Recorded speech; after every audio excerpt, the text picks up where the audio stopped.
Hello everyone, my name is Onyango, Ansaaru Sunna, Nursery and Primary School. Last time we learned about map reading, that is map reading and interpretation.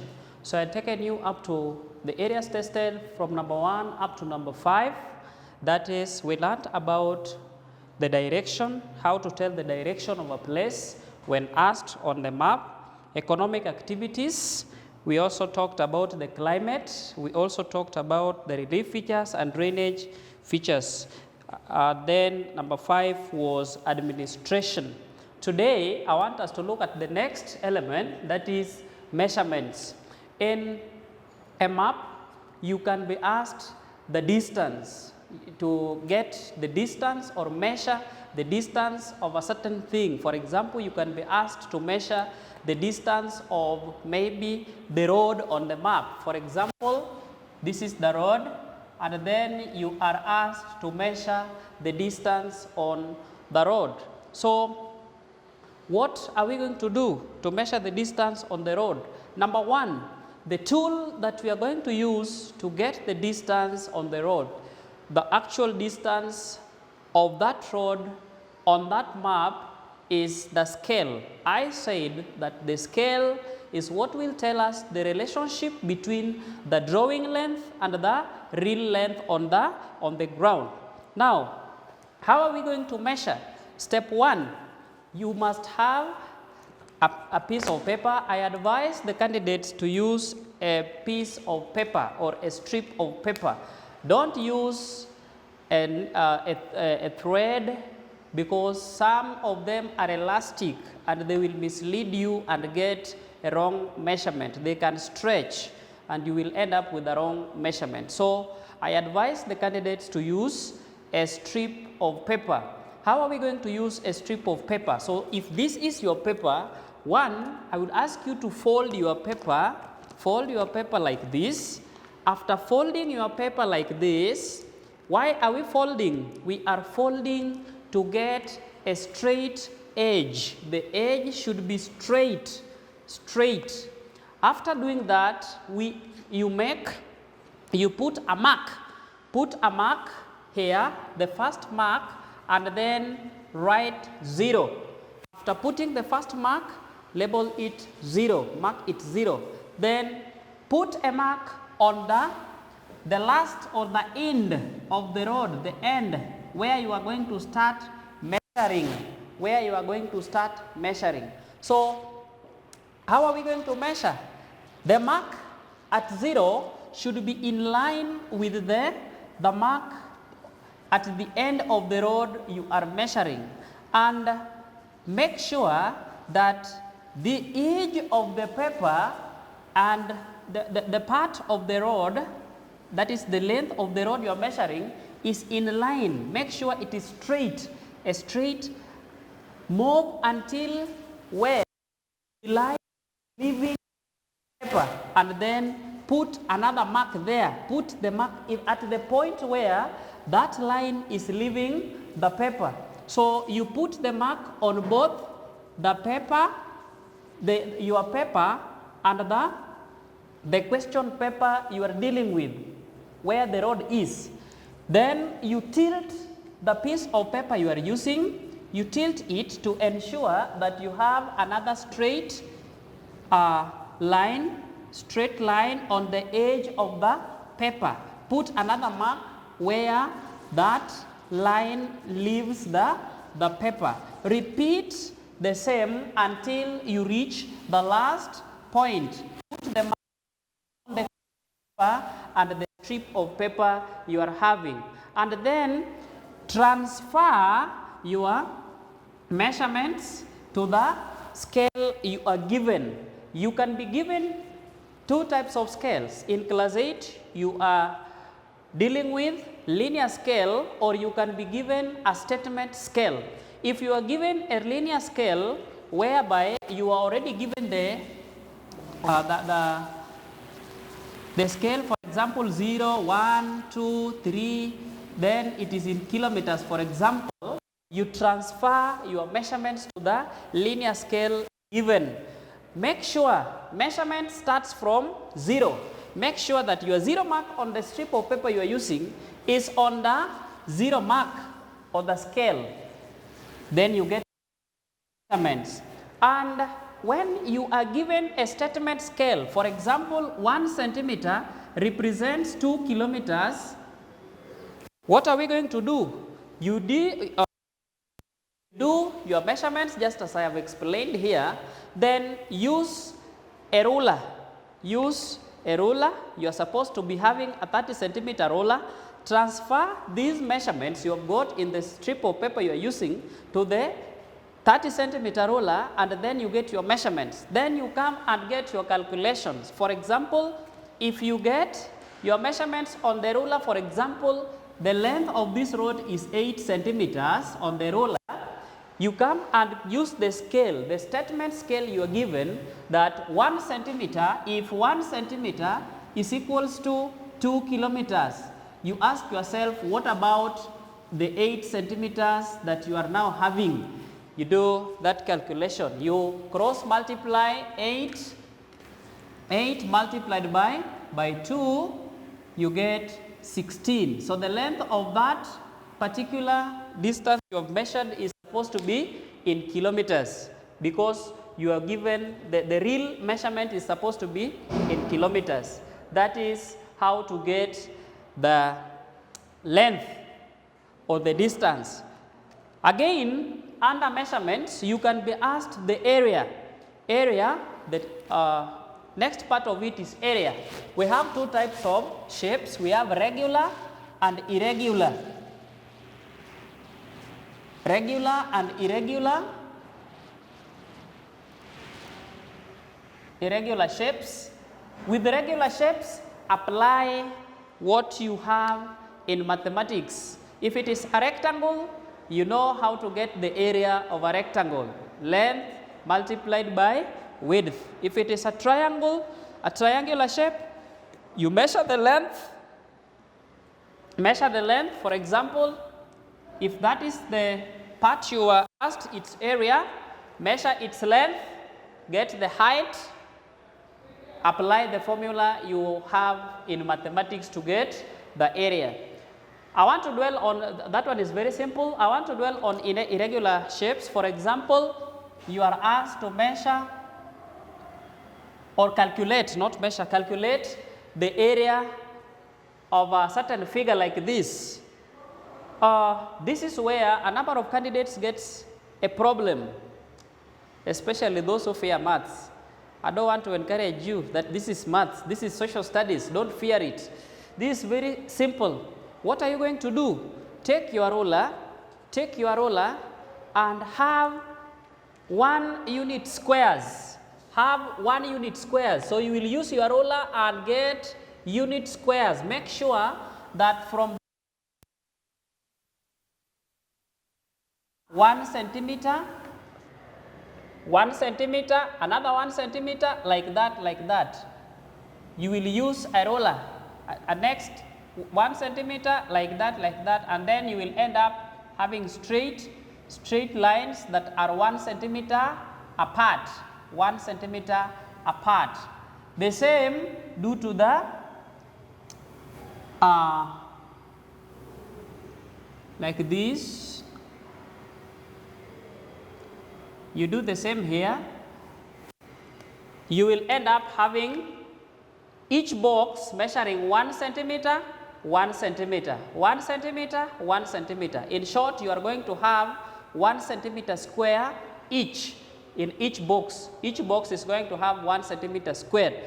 In some papers, you will find that this one has already been done for you. So you are only asked to calculate the area of this figure. Now, how do we get the area of this figure? If you have already done this, number one, count the number of complete squares.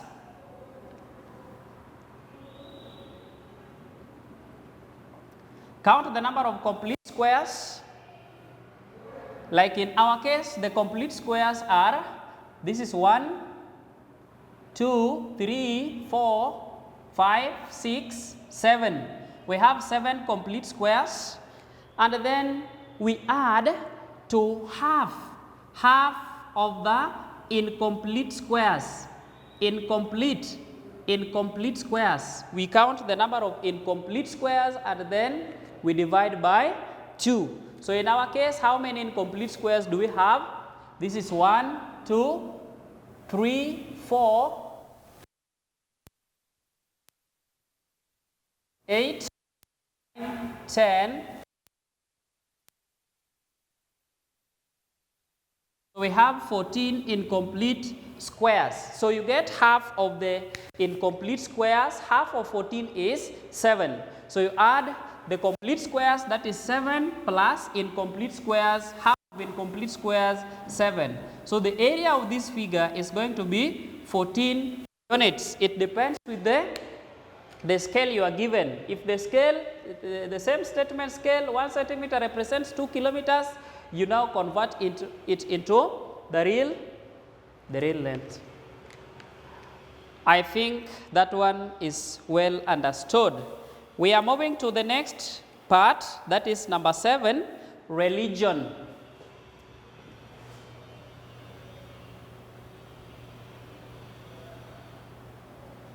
Religion. This is also another element tested in a social studies paper. Religion, you find that in a paper you are asked the people of this area belongs to which religion. Now, we have different religions. We have Islamic religion, we have Christianity,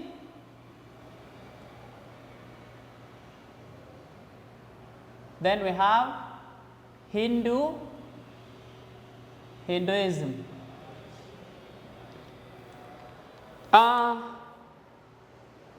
This is very simple. On the map, the evidence or what will show us that the people of that region belongs to Islamic religion is the mosque. So whenever we see a mosque, we know that those people belongs to Islamic. Christianity is shown by a church, the presence of a church. Then Hindu, presence of a temple. There are cases whereby all these are not shown. All these are not shown. There is no church, there is no mosque, there is no temple. There is no temple on the map. That means that those people are pagans. So there is paganism. They are pagans. They don't belong to Islamic religion. They don't belong to Christianity. They don't belong to Hindu religion. Those are pagans. Then the last one is traditional.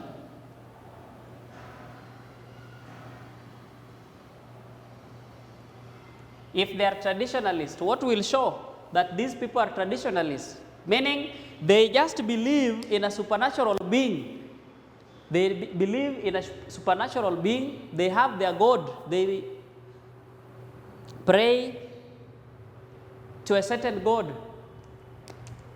This is shown sacred places. Sacred places, for example, shrines. If we see a shrine on the map, we know very well that these are traditionalists. A shrine, sacred tree, sacred mountain. It could be on top of a certain mountain. It could be on top of a mountain. I mean, under a certain fig tree or shrines. It depends with that community or the people of that area. So traditionalists shown by sacred places, like for example, we have talked about shrines. Mosque, Islamic, church, Christianity, temple, Hindu, and paganism. When we are not shown any of these, we have not seen any shrine, we have not seen any temple, any church, or any mosque. It means those people are pagans. The next element is settlement pattern. The settlement pattern, number 8.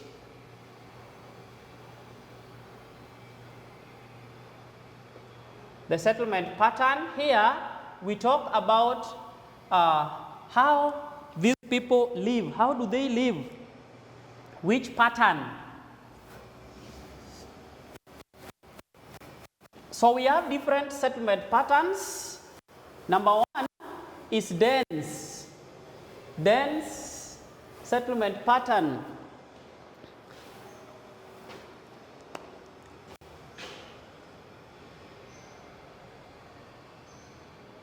Dense. When we talk of dense settlement pattern, this is a case whereby the whole region or the whole map or the whole area you are dealing with or you are studying, people live close to one another and they occupy almost the whole part. For example, if this is the part you are dealing with, they live close to one another. They live close to one another and they are very close to one another. Like that one. Very many.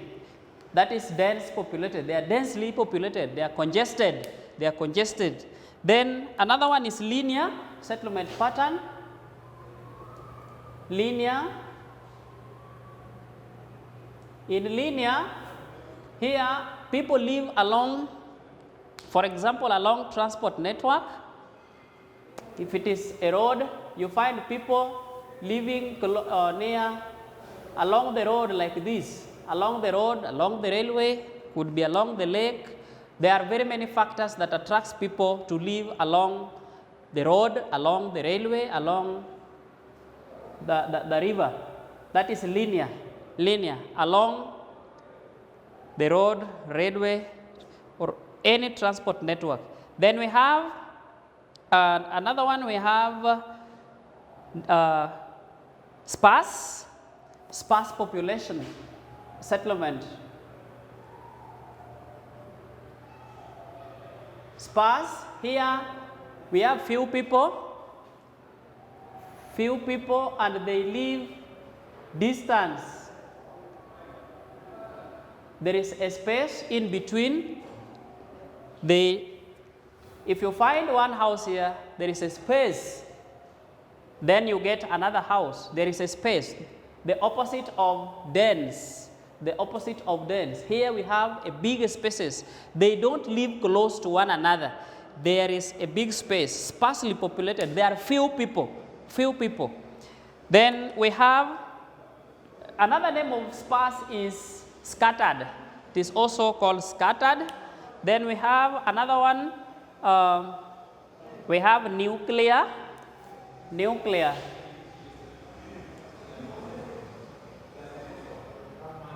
Here, people live in groups. You find that in the whole area you are dealing with, you find that there are people. The people living in that area, they are just congested in one group like that. Only one group. They live in groups. So, like in this case, they are only settled here. Nobody is staying on the far parts of this area. Then, apart from nuclear, we have cluster. So, cluster is made of nuclear. Very many nucleus make clustered. So here people live in groups, yes, but they are very many groups. So for example,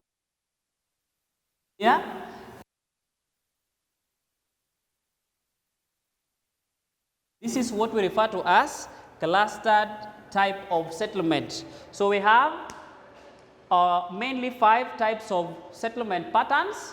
We have dense. I've said dense. This is where very many people congested and they are spread all over in that area. Linear, they live along the transport network, mainly transport and communication lines or networks. For example, along the road, they live along the road like that. Then we have sparse. Here we have very few people. It is the opposite of dense. Very few people, and they live far apart. One, you find a home here, then you get there is a bigger space. There is you move a distance is when you get another home. So there is big spaces in between the homes. That is sparse type of settlement. Then we have nuclear. I've said here they are congested in one point. There are people, yes, but they are congested in one point, at one point in that whole region. Then clusters is made up of nuclear. Very many nuclears make up a clustered type of settlement. People live in groups, but there are very many groups within one region. Number 9, that is the last one, the social services. The social services offered in the area you are dealing with. I think I can wrap this. The social services offered.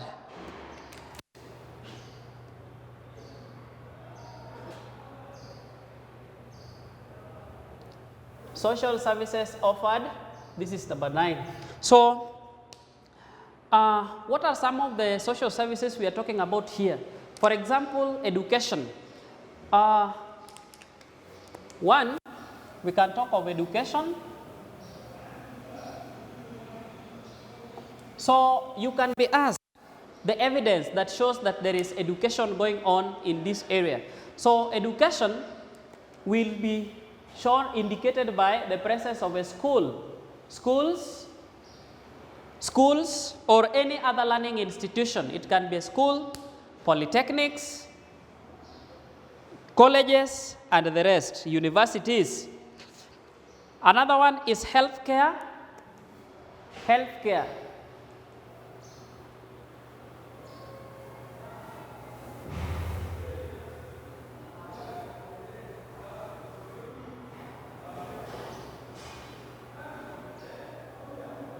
Healthcare, the people of that area, there is an hospital, there is a dispensary.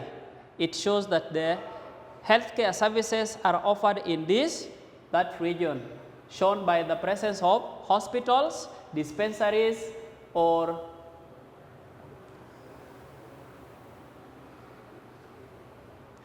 any other medical clinics. Medical clinics, dispensaries, and hospitals. Then recreational services. Recreational services,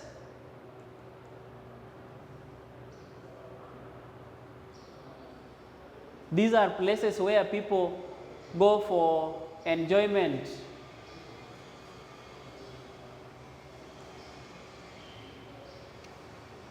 Recreational services, so the presence of a stadium, cinema halls, theaters, they indicate that we have recreational facilities in that area. Number 4, security. Security is shown by the presence of a police post or a police station. Police post or a police station on the map. That one will indicate that there is security. Religion,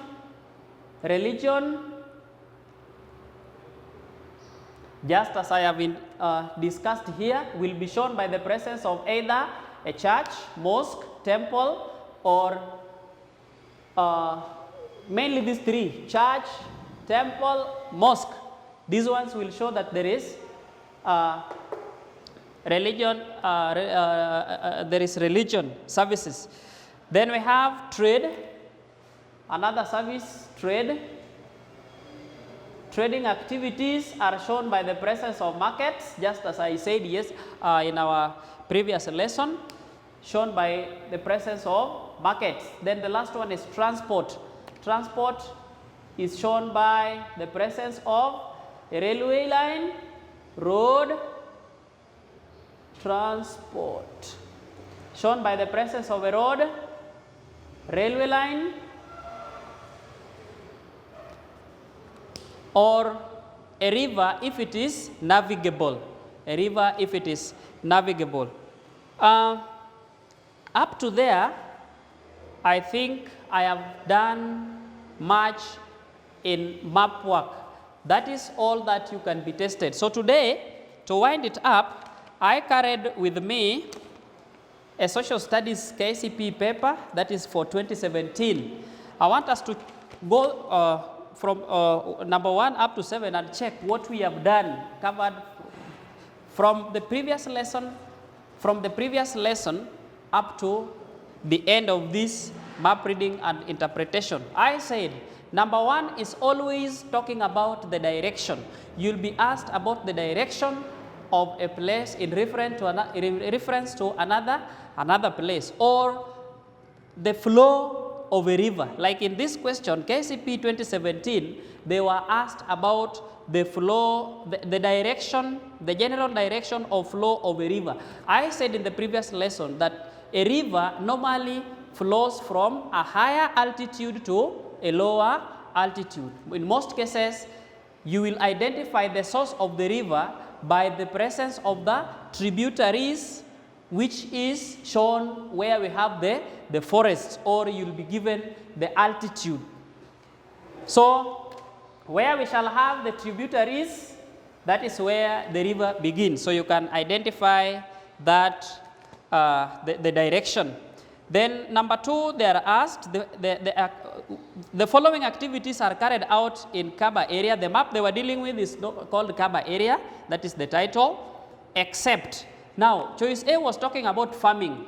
What indicates that there is farming? I talked about economic activities. So the presence of farming is shown by the crops grown in that area. Like in this case, we have the crops grown in this area. We have tea, there is tea growing, there is pyrethrum. So that indicates that there is farming. So farming is one of the economic activities practiced in this area. Choice B was talking about mining. I said mining is indicated by the presence of a quarry. So in this case, there is mining because there is a quarry here.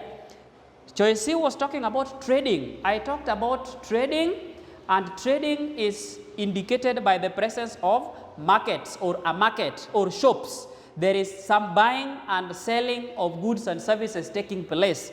So that is an evidence that there is trading going on.